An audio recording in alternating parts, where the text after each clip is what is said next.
Shalom saudara-saudara, jumpa kembali bersama dengan Nia Mistri dalam acara Wajah Allah.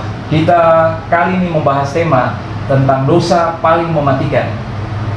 Kalau berbicara tentang dosa paling mematikan dalam kehidupan orang percaya, mungkin kita akan bertanya dan berkata, dosa yang paling mematikan seperti apa? Bukankah semua dosa sama? Nah, dalam 7 dosa yang paling mematikan yang diurutkan berdasarkan apa yang ada dalam Alkitab, maka ada salah satu dosa yang paling teratas, dan inilah yang kita bahas, bahwa inilah yang merupakan dosa yang paling mematikan, karena dari sinilah berakar dosa-dosa atau perbuatan-perbuatan salah yang lain. Kita akan membahasnya bersama dengan Peniel Ministry.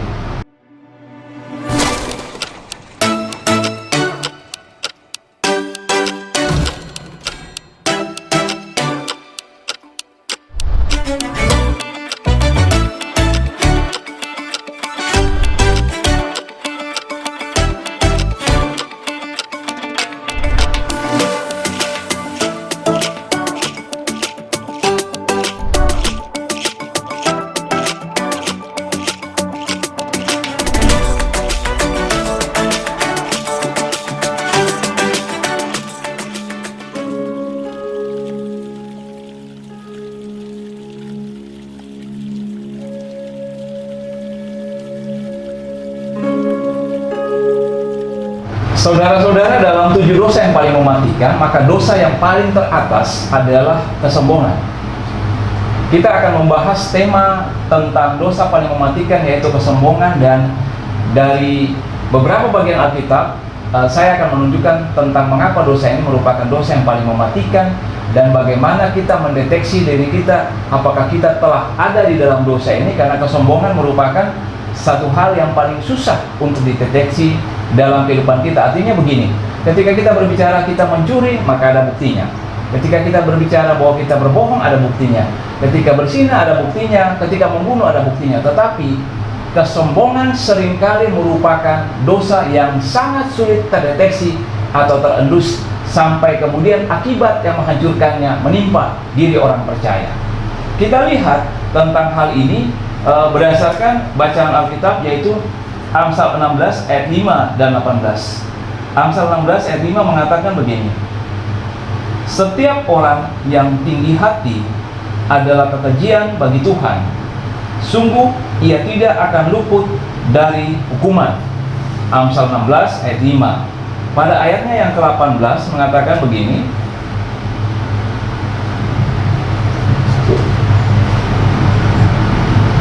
kecongkakan mendahului kehancuran, dan tinggi hati mendahului kejatuhan. Nah, saudara-saudari yang Tuhan Yesus Kristus kasihi, ketika berbicara tentang kecongkakan, keangkuhan, maka lawan daripada kata ini adalah kerendahan hati. Kerendahan hati adalah hal yang disenangi oleh Tuhan.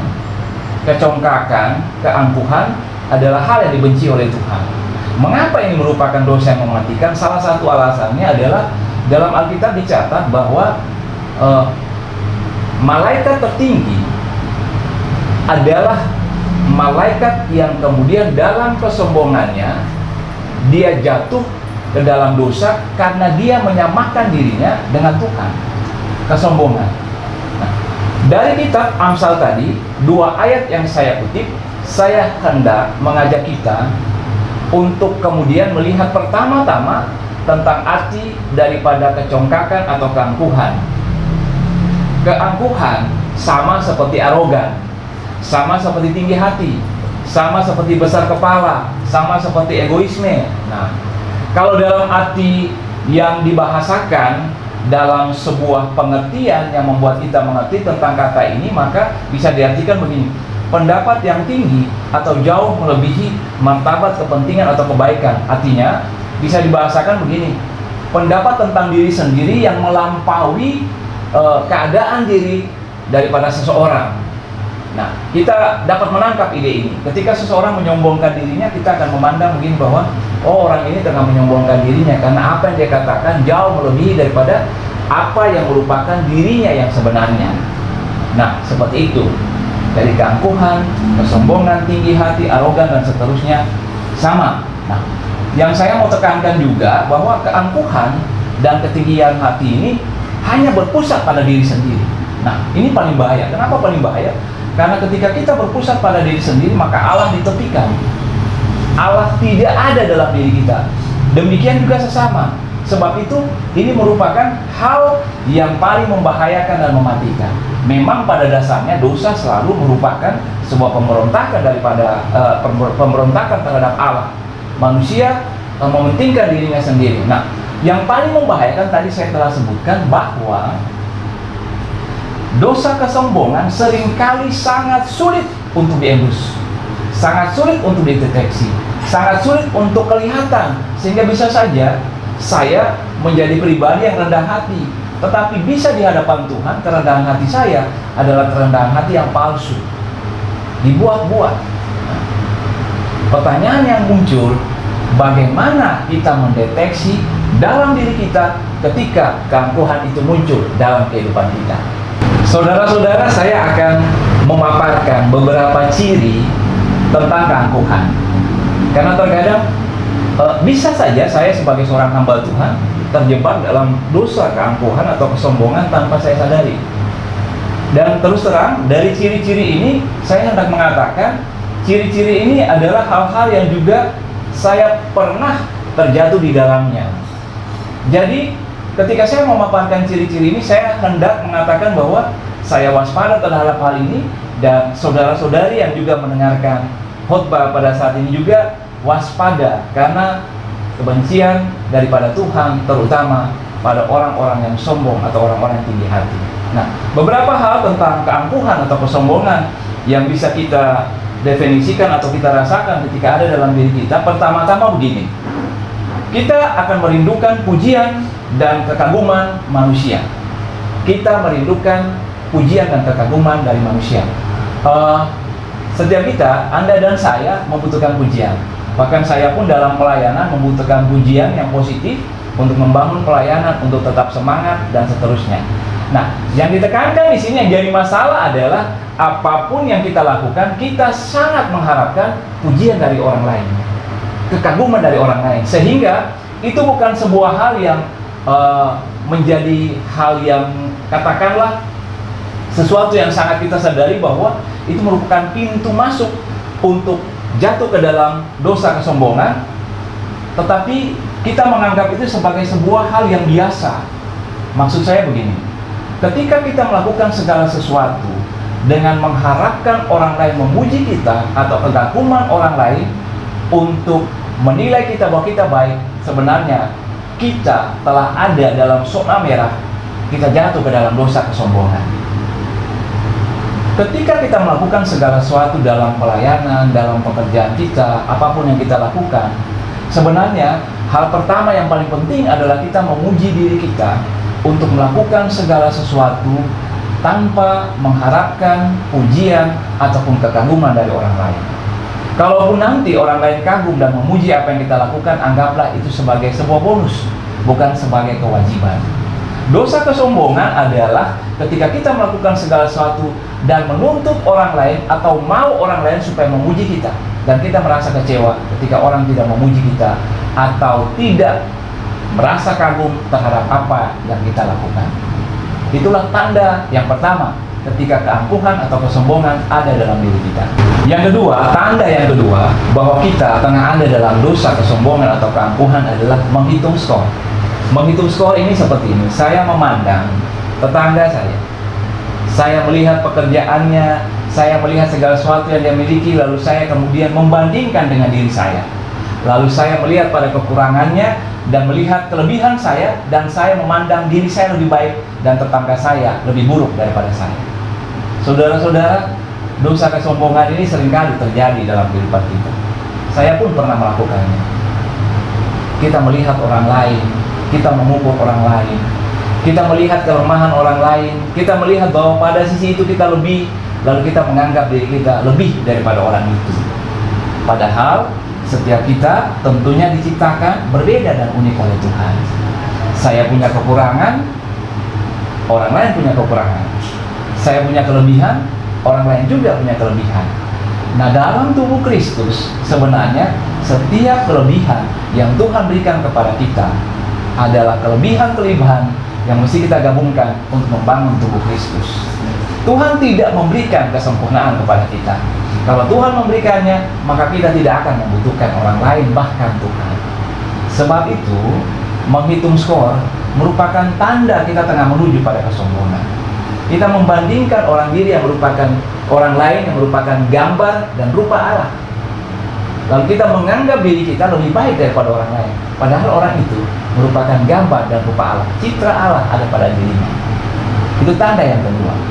Hal yang ketiga yang menjadi tanda bahwa keangkuhan ada dalam diri kita adalah playing God, atau bersikap seolah-olah kita adalah Tuhan. Saya kasih contoh. Setiap orang diciptakan dengan gambar yang unik menurut apa yang Allah rencanakan pada orang itu. Tetapi pada diri orang yang sombong, dia akan menganggap bahwa dirinya adalah pusat kehidupan. Dia menganggap bahwa segala sesuatu mesti diatur. Bahkan sikap orang pun dia mesti atur. Bahkan perkataan orang pun dia mesti atur. Nah, dia membentuk diri orang lain seolah-olah dirinya sempurna dan orang lain tidak sempurna. Dia akan mengukur pekerjaan orang lain dengan pekerjaan dirinya.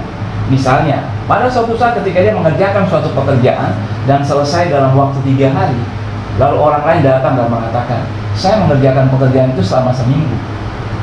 Maka orang yang bersikap seolah-olah dia adalah Tuhan yang mengatakan, saya bisa melakukan pekerjaan itu 3 hari saja. Anda mestinya melakukan seperti saya dan mulai mengajarkan begini dan seterusnya. Nah, berarti Anda tengah memasukkan diri Anda kepada orang itu. Padahal ingat bahwa setiap orang di hadapan Allah adalah unik, tidak sama. Kita tidak bisa membentuk jati diri kita kepada orang lain. Kalau misalnya kita mencontohkan hal-hal yang baik untuk orang lain tiru, tidak mengapa. Tetapi ketika kita menjadikan diri kita sebagai pusat dan semua orang mesti bersikap, memahami persoalan, menyelesaikan persoalan, melakukan ini dan itu seperti kita, maka kita tengah berusaha menjadi Tuhan bagi orang itu.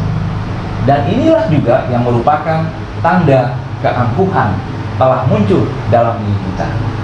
Karena dengan bersikap seperti itu, maka kita tidak akan menghargai orang lain sebagai pribadi yang unik yang Tuhan ciptakan dengan maksud dan tujuan tertentu yang berbeda dengan kita. Cara dia menyelesaikan persoalan, cara dia menghadapi masalah, cara dia untuk menyelesaikan pekerjaan dalam hal tertentu tentunya berbeda dengan cara kita. Itu ciri yang ketiga. Ciri yang keempat, saudara-saudari, adalah seperti dulu iklan rokok yang mengatakan begini, susah lihat orang senang dan senang melihat orang susah. Nah, ketika pada suatu saat teman Anda berhasil, tetangga Anda berhasil, mereka lebih baik daripada Anda, lalu kemudian Anda susah melihat keberhasilan mereka, lalu pada suatu saat juga mereka mengalami kegagalan, mereka mengalami kebalangan, mereka mengalami kejatuhan, lalu kita senang melihat mereka mengalami itu, maka inilah prinsip keempat yang menandakan bahwa kita tengah terjatuh dalam dosa, kesombongan, atau keangkuhan.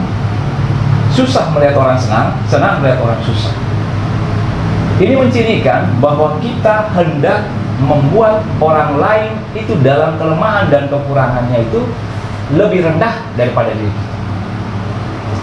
Kita berusaha membuat diri kita lebih baik dari orang lain, sehingga ketika orang lain mengalami hal-hal yang baik, kita merasa bahwa orang lain tidak pantas untuk mendapatkan itu.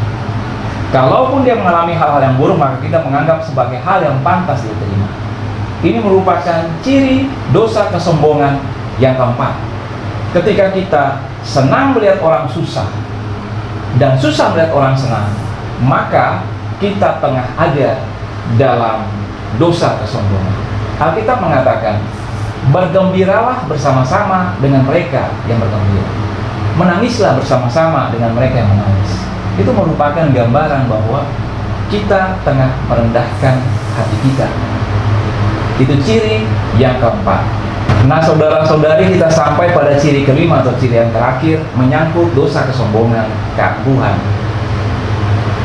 Kalau suatu saat Anda dikritik dan kemudian Anda membela diri secara membabi buta, padahal Anda tahu Anda menang dan Anda tidak perlu membela diri, maka Anda akan mendapatkan diri Anda tengah menuju pada dosa kesombongan. Ini merupakan hal yang tidak mudah, karena normalnya bahkan saya pun ketika dikritik pasti saya akan membela diri, minimal untuk mengatakan posisi saya seperti ini ketika saya melakukannya. Tetapi ketika kita terus membela diri dan berusaha untuk membenarkan diri kita, sebenarnya kita tengah mengatakan bahwa diri kita tidak pernah salah dan tidak mungkin salah, bahwa diri saya selalu benar. Dan ketika saya mengatakan bahwa diri saya selalu benar, sebenarnya saya telah mengatakan bahwa saya adalah pribadi yang sangat sempurna. Salah bukan? Dalam keadaan ini, sebenarnya saya telah terjatuh dalam dosa kesombongan. Nah, seseorang mengatakan begini, seorang teolog, dia mengatakan begini, bahwa ketika kita dikritik, terkadang kita harus mendengarkan. Terkadang kita perlu hanya diam dan tidak perlu membalas apa yang disampaikan tentang kita. Kita diam dan merenungkan. Bila itu merupakan sebuah masukan yang tepat, maka kita bisa memperbaiki diri. Kita bisa memperbaiki diri karena kita diam dan mendengarkan. Namun bila itu bukan merupakan sesuatu yang benar tentang diri kita, abaikan saja. Tak perlu untuk membela diri. Saudara-saudari, 5 ciri ini menandakan tentang kita ada dalam dosa keangkuhan. Saya masuk beberapa bagian tentang kerendahan hati supaya kita memiliki perbandingannya. Kerendahan hati pertama-tama adalah sikap yang terbuka, yang mau mendengarkan nasihat. Sikap yang terbuka, mau mendengarkan nasihat adalah ciri orang yang rendah hati, karena dia tidak merasa diri paling benar. Dia siap untuk diubahkan, karena dia tahu dia perlu bertumbuh, dia perlu berkembang, bukan dari dirinya sendiri, tetapi dari koreksi orang lain, terutama dari koreksi Tuhan, dari koreksi Roh Kudus. Berarti orang yang rendah hati adalah orang yang mau berubah, orang yang mau dibentuk. Saya mengutip seorang teolog yang mengatakan begini, sebagian atau setengah dari kerendahan hati adalah sikap di mana ketika orang merendahkan Anda, ketika orang tidak menghargai Anda tidak merasa marah kepada orang itu. Itulah kerendahan hati. Kerendahan hati adalah hal yang menyukakan hati Tuhan. Lakukan itu. Firman Tuhan mengatakan, ketika Anda merendahkan diri dan ketika Anda menundukkan diri pada Tuhan, maka Tuhan akan memberikan kepada Anda kehormatan, hal-hal yang baik dalam kehidupan ini. Sampai jumpa kembali minggu depan bersama dengan Nian Listri dalam acara Wajah Allah dengan tema-tema yang lain. Kamu dapat, kamu bisa. Tuhan memberkati. Shalom.